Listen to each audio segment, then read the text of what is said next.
الحمد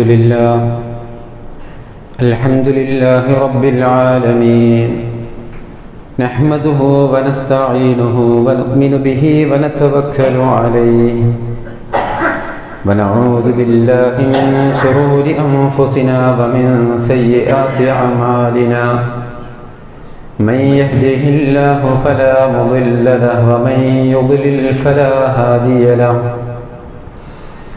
وأشهد أن لا إله إلا الله وحده لا شريك له وأشهد أن محمدا عبده ورسوله أرسله بالهدى ودين الحق ليظهره على الدين كله ولو كره المشركون اللهم صل على محمد وعلى آل محمد كما صليت على إبراهيم وعلى آل إبراهيم إنك حميد مجيد اللهم بارك على محمد وعلى آل محمد كما باركت على إبراهيم وعلى آل إبراهيم إنك حميد مجيد أما بعد فإن خير الكلام كلام الله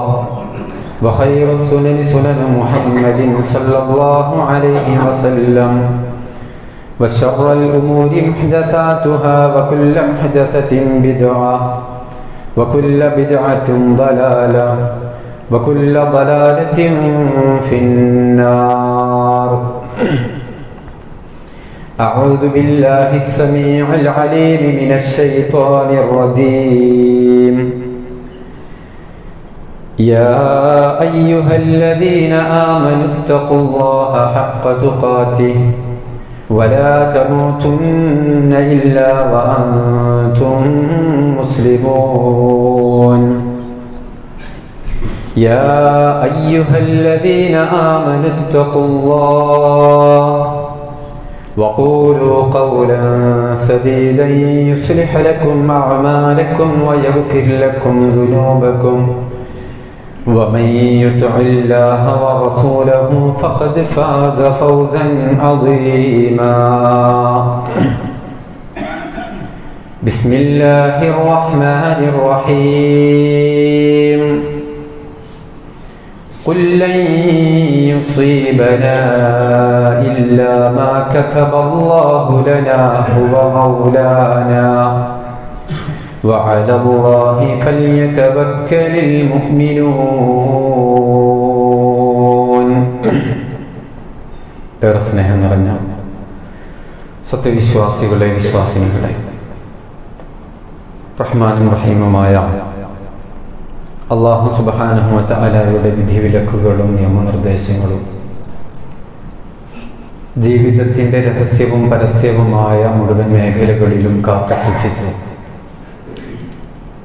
തഖ്വയോടുകൂടെയുള്ള ജീവിതം നയിക്കണേ എന്ന് സ്വന്തത്തെ മറക്കാതെ നിങ്ങളെ ഓരോരുത്തരെയും ആമുഖമായി ഓർമ്മപ്പെടുത്തുകയാണ്, വസിയ്യത്ത് ചെയ്യുകയാണ്. അല്ലാഹു സുബ്ഹാനഹു വ തആല നമ്മെ എല്ലാവരെയും അവൻ്റെ സ്വാലിഹീങ്ങളായ മുത്തഖീങ്ങളായ അടിമകളുടെ കൂട്ടത്തിൽ ഉൾപ്പെടുത്തി അനുഗ്രഹിക്കുമാറാവട്ടെ. പാരത്രിക ലോകത്ത് അമ്പിയാക്കളോടും സ്വാലിഹീങ്ങളോടും ശുഹദാക്കളോടും ഔലിയാക്കളോടുമൊപ്പം കുടുംബസമേതം സ്വർഗത്തിൽ പ്രവേശിക്കാൻ അള്ളാഹു നമുക്ക് ഓരോരുത്തർക്കും തൗഫീഖ് നൽകി അനുഗ്രഹിക്കുമാറാവട്ടെ. സഹോദരങ്ങളെ, 1-2 ദിവസമായി പത്രമാധ്യമങ്ങളിലൂടെയും ദൃശ്യമാധ്യമങ്ങളിലൂടെയും ഒക്കെ നമ്മൾ കേട്ടുകൊണ്ടിരിക്കുന്ന ഒരു വാർത്ത, കാസർഗോഡ് ജില്ലയിലെ പൂച്ചക്കാട് സ്വദേശിയും വിദേശത്തെ വ്യവസായിയുമൊക്കെയായിരുന്ന അബ്ദുൽ ഗഫൂർ ഹാജി എന്ന ഒരാൾ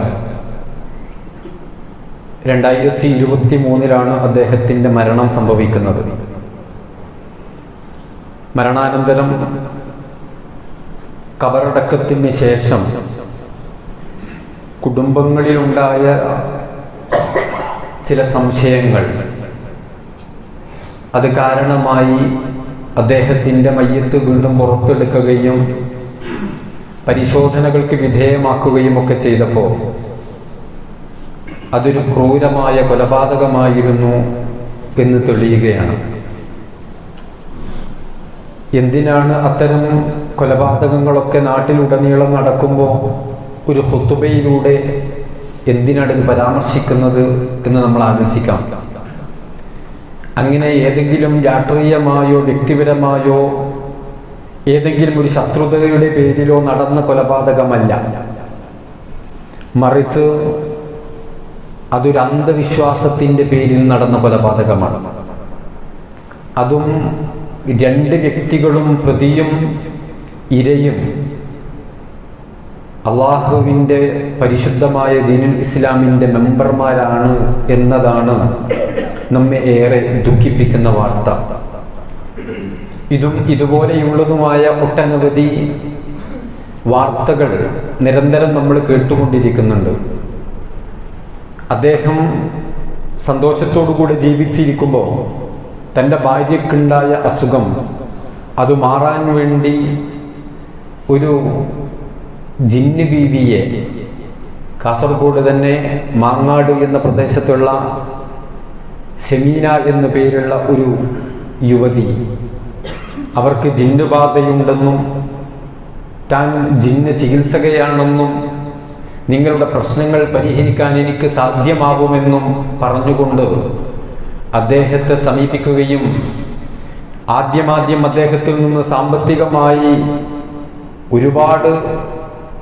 സാമ്പത്തികമായി അദ്ദേഹത്തെ ചൂഷണം ചെയ്യുകയും, എത്രത്തോളം എന്നാൽ അദ്ദേഹത്തിൻ്റെ കുടുംബങ്ങൾ പറയുന്നത് 594 പവനോളം സ്വർണ്ണാഭരണങ്ങൾ അദ്ദേഹത്തിൽ നിന്നും ഇവർ ചൂഷണം ചെയ്തിട്ടുണ്ട് എന്നാണ്, മറ്റ് പണമായി വേറെയും. സഹോദരങ്ങളെ, ഇത്തരം വാർത്തകളൊക്കെ നമ്മിലേക്ക് കടന്നു വരുമ്പോൾ നമ്മൾ മനസ്സിലാക്കുകയും ചിന്തിക്കുകയും ഒക്കെ ചെയ്യേണ്ട ചില ഗൗരവമേറിയ കാര്യങ്ങളുണ്ട്. നമ്മുടെ നാടുകളിൽ ഏതെങ്കിലും കോണുകളിൽ നിന്ന് ഉയരുന്ന വാർത്തകളല്ല ഇത്, മറിച്ച് നമുക്കിടയിൽ, നമ്മുടെ അയൽപക്കങ്ങളിൽ, നമ്മുടെ കുടുംബങ്ങളിൽ ഒക്കെ ഇത്തരത്തിൽ ചെറുതോ വലുതോ ആയ ചൂഷണത്തിന് വിധേയരായവർ നിരവധിയാണ്. അപമാനം ഭയന്നുകൊണ്ട് പലരും അതൊന്നും പുറത്തു പറയുന്നില്ല എന്നേ ഉള്ളൂ. ഒരു വിശ്വാസി എന്നുള്ള നിലക്ക് വളരെ ഗൗരവത്തോടുകൂടെയാണ് നമ്മൾ ഓരോരുത്തരും ഇതിന് നോക്കിക്കാണേണ്ടത്. ഇത് കേവലം ഒരു ഗഫൂറാജിയുടെ കൊലപാതകത്തിലല്ല, മറിച്ച് അത്തരം ചൂഷണത്തിന് വിധേയരായ ആളുകൾ സ്വന്തം മക്കളെ കൊലപ്പെടുത്തിയ വാർത്തകൾ നമ്മൾ കേട്ടിട്ടുണ്ട്, മാതാപിതാക്കളെ കൊലപ്പെടുത്തിയ വാർത്തകൾ നമ്മൾ കേട്ടിട്ടുണ്ട്.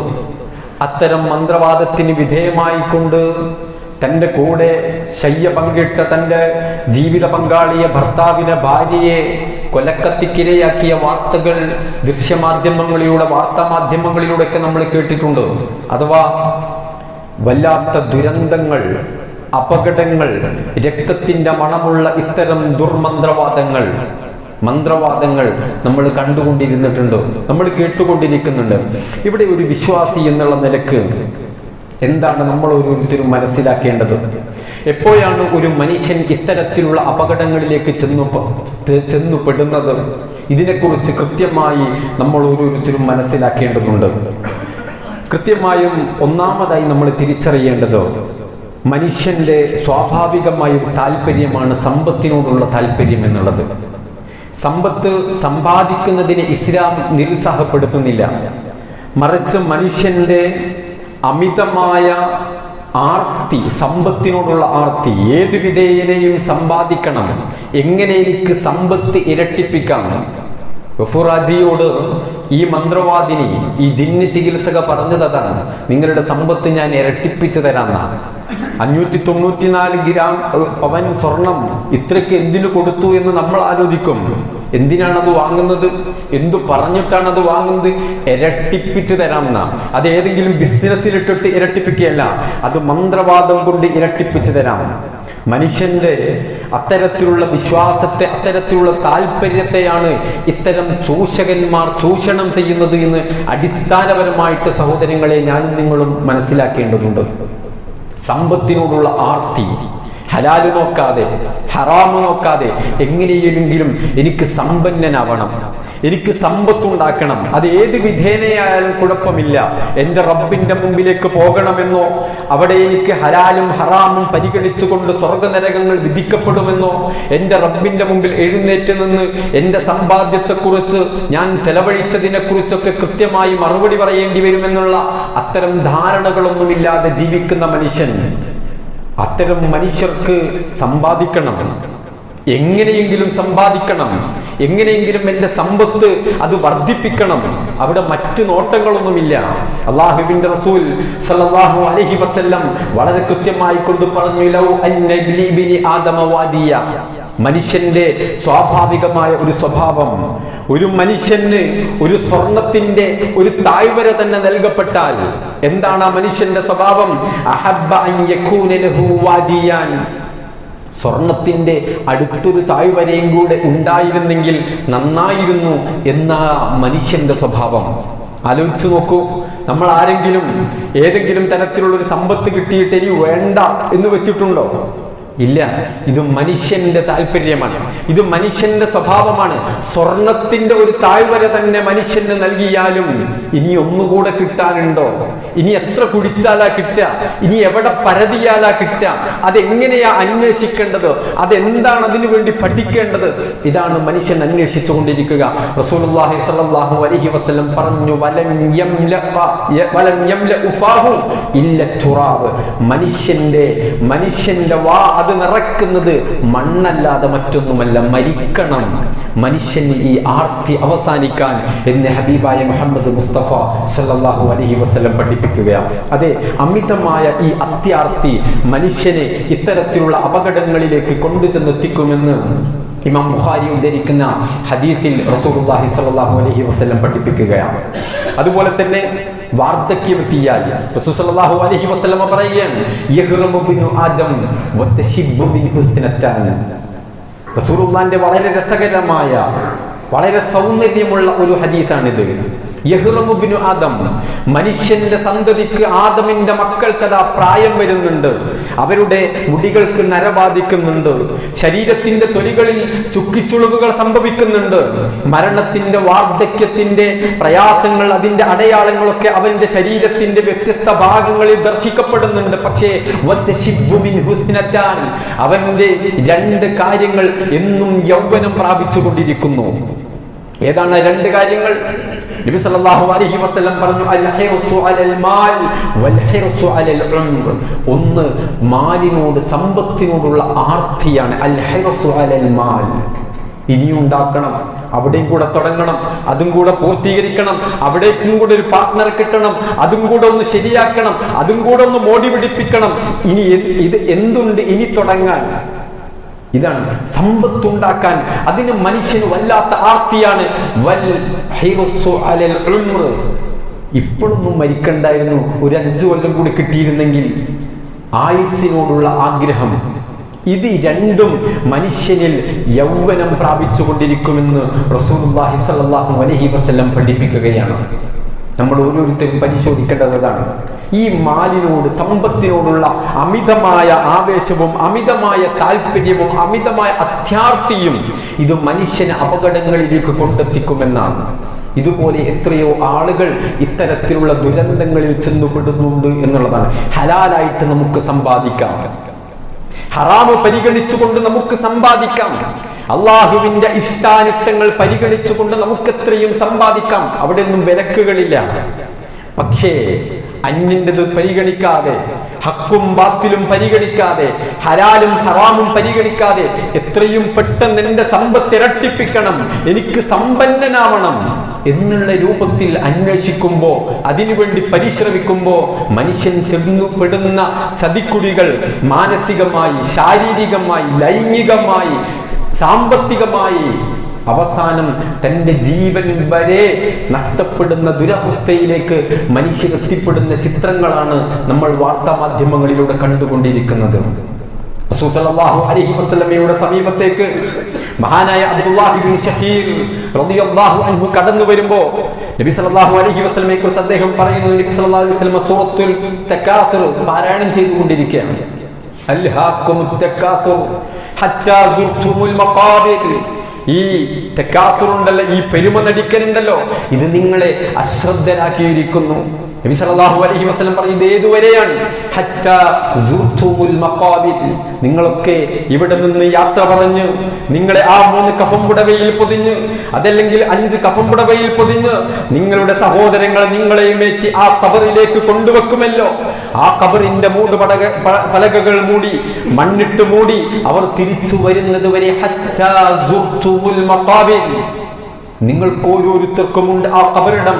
അത് സന്ദർശിക്കുന്നത് വരെ മാത്രമാണ് എനിക്കിത്ര സ്ഥാപനങ്ങൾ, എനിക്കിത്ര സാമ്പത്തികമായ സ്ഥിതി, എൻ്റെ സ്ഥാനമാനങ്ങൾ, ഇതൊക്കെ പൊങ്ങച്ചവും അഹങ്കാരവും ഒക്കെയായി നടക്കാനുള്ള അവസരം ആ ഖബർ സന്ദർശിക്കുന്നത് വരെയാണ്. അവിടേക്കൊന്നും ആർക്കും കൊണ്ടുപോവാനില്ല. അതാ റസൂൽ സല്ലല്ലാഹു അലൈഹി വസല്ലം പഠിപ്പിക്കുന്നത് യഖൂലു ഇബ്നു ആദം മാലി മാലി.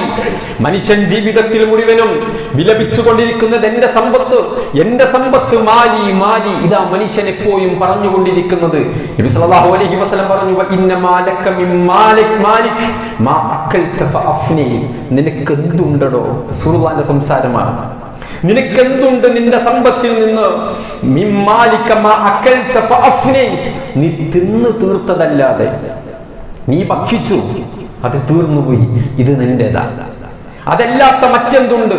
അതുപോലെ തന്നെ നീ ധരിച്ച് അങ്ങനെ നശിച്ചുപോയ, നുരുമ്പിപ്പോയ നിന്റെ വസ്ത്രങ്ങൾ, അത് നിന്റെ സമ്പത്തിൽ നിന്ന് നിനക്കുള്ളതാണ്.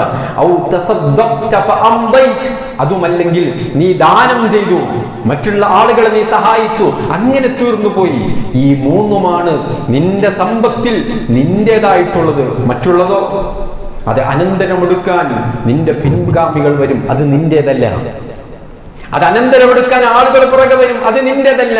നീ ധരിച്ച് തീർന്നുപോയത്, നീ ഭക്ഷിച്ച് കഴിഞ്ഞു പോയത്, നീ അതിൽ നിന്നെടുത്ത് പാവങ്ങളെ സഹായിച്ചത്, ഇത് 3മാണ് നിന്റേതെന്ന് റസൂലുള്ളാഹി സ്വല്ലല്ലാഹു അലൈഹി വസല്ലം വളരെ കൃത്യമായി കൊണ്ട് നമുക്ക് പഠിപ്പിച്ചു തരുമ്പോൾ സഹോദരങ്ങളിൽ നമ്മൾ മനസ്സിലാക്കേണ്ടത്, അനർഹമായിട്ട് നമ്മൾ സമ്പാദിക്കുന്നത്, അതിനു വേണ്ടിയുള്ള പഠനങ്ങളും പരിശ്രമങ്ങളും അന്വേഷണങ്ങളും ഇത്തരത്തിലുള്ള ദുരന്തങ്ങളിലേക്കാണ് മനുഷ്യനെ കൊണ്ടെത്തിക്കുക എന്നുള്ളതാണ്. അതുകൊണ്ട് തന്നെ ഒരു വിശ്വാസി എന്നുള്ള നിലക്ക് നമുക്കിവിടെയൊക്കെ ചില ചട്ടക്കൂടുകളുണ്ട്.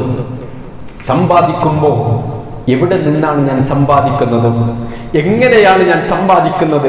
ഇതിൽ ഹറാം കലരുന്നുണ്ടോ? ഇതിൽ ഹറാമല്ലാത്ത, ഇതിൽ മറ്റേതെങ്കിലും മറ്റുള്ളവന്റെ പ്രയാസങ്ങളുള്ള സമ്പത്ത് എന്റെ സമ്പത്തിലേക്ക് കൂടിക്കലരുന്നുണ്ടോ? ഇത് അല്ലാഹുവിന്റെ മുമ്പിൽ ഞാൻ സമാധാനം പറയേണ്ടി വരുമോ?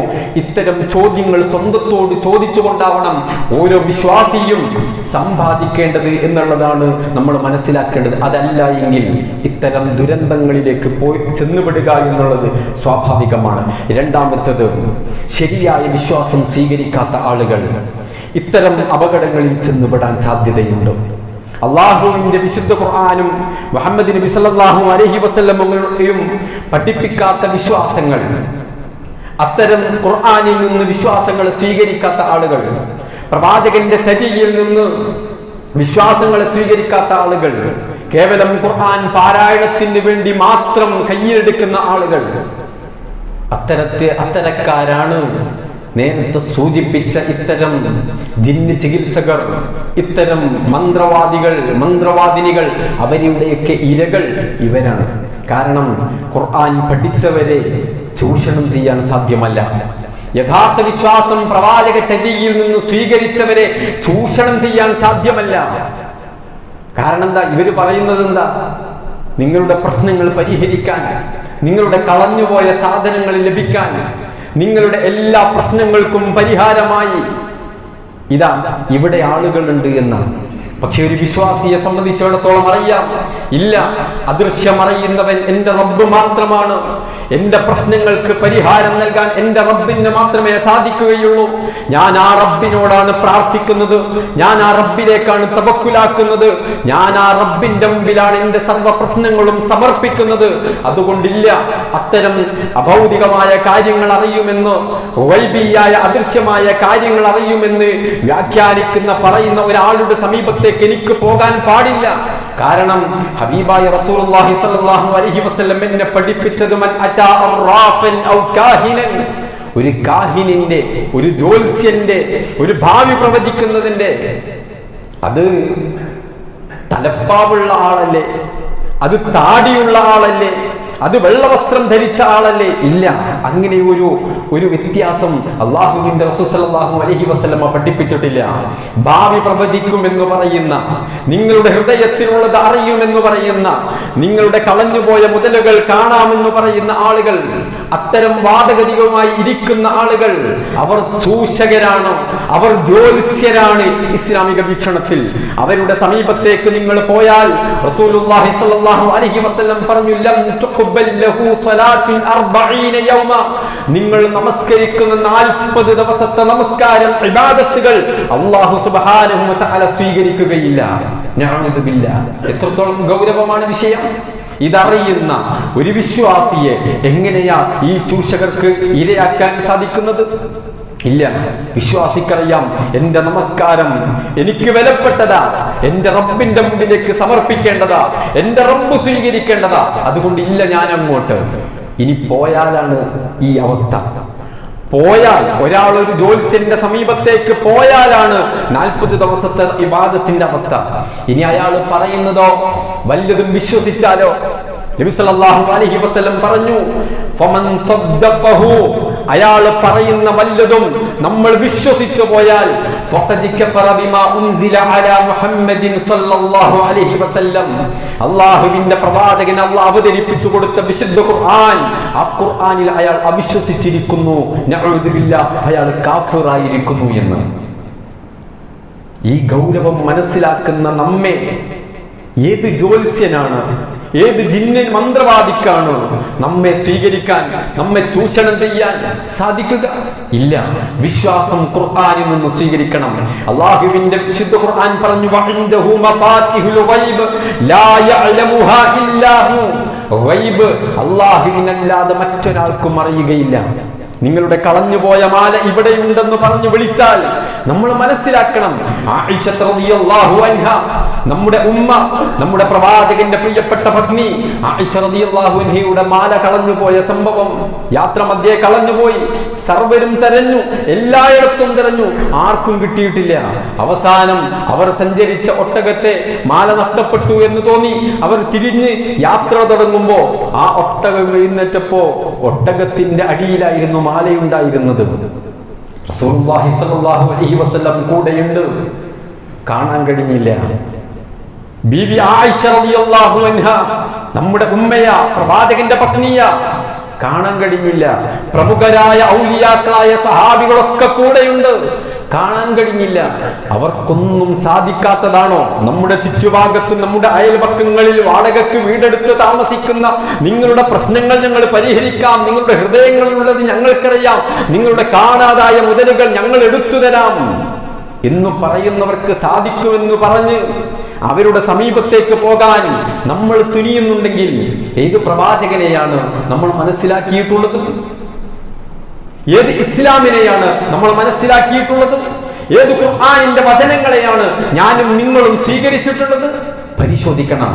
റസൂലുള്ളാഹി സ്വല്ലല്ലാഹു അലൈഹി വസല്ലമയെ വിളിച്ചുകൊണ്ട് അല്ലാഹു സുബ്ഹാനഹു വ തആല പറഞ്ഞത്, ഖുൽ, നബിയെ അങ്ങ് പ്രഖ്യാപിക്കണം, നബിയെ നിങ്ങൾ പറയണം, ലാ അഖൂലു ലക്കും ഇൻദി ഖസാഇനുല്ലാഹി വലാ അഅലമുൽ ഗൈബ്, എനിക്ക് അദൃശ്യം അറിയില്ല എന്ന് നബിയെ അങ്ങ് പ്രഖ്യാപിക്കണം. അല്ലാഹുവിന്റെ റസൂൽ സല്ലല്ലാഹു അലൈഹി വസല്ലമക്ക് പോലും അറിയില്ല. അതുകൊണ്ട് സഹോദരങ്ങളെ, നമ്മൾ ഓരോരുത്തരും ഗൗരവത്തോടുകൂടെ മനസ്സിലാക്കേണ്ട വിഷയം ഇതാണ്. ഈ കാര്യം അടിവരയിട്ടുകൊണ്ട് ഹൃദയത്തിലേക്ക് പ്രവേശിപ്പിച്ചാൽ ഈ ശരിയായ വിശ്വാസം വിശുദ്ധ ഖുർആനിൽ നിന്നും ഹദീസിൽ നിന്നും നാം സ്വീകരിച്ചാൽ, ഇല്ല, നമ്മെ ചൂഷണം ചെയ്യാൻ ഒരു മന്ത്രവാദികൾക്കും ഒരു മന്ത്രവാദിനികൾക്കും ഒരു ചൂഷകർക്കും സാധിക്കുകയില്ല. സാമ്പത്തികമായോ ശാരീരികമായോ മാനസികമായോ ഒരു തരത്തിലും ഒരാൾക്കും ഒരു യഥാർത്ഥ വിശ്വാസിയെ ചൂഷണം ചെയ്യാൻ സാധിക്കില്ല. അത്രയും കൃത്യമായ മാർഗനിർദ്ദേശങ്ങളാണ് വിശുദ്ധ ഖുർആനിലൂടെ അല്ലാഹു സുബ്ഹാനഹു വ തആല നമുക്ക് നൽകിയിട്ടുള്ളത്. ഈ വിശ്വാസങ്ങൾ, ഈ അധ്യാപനങ്ങൾ ഹൃദയത്തിലേക്ക് ഏറ്റെടുത്തുകൊണ്ട് യഥാർത്ഥ വിശ്വാസത്തോടുകൂടെ, തഖ്വയോടെ, ഈമാനോടുകൂടെ ജീവിക്കാൻ ഞാൻ നിങ്ങളും പരിശ്രമിക്കുക. അല്ലാഹു സുബ്ഹാനഹു വ തആല അനുഗ്രഹിക്കുമാറാവട്ടെ.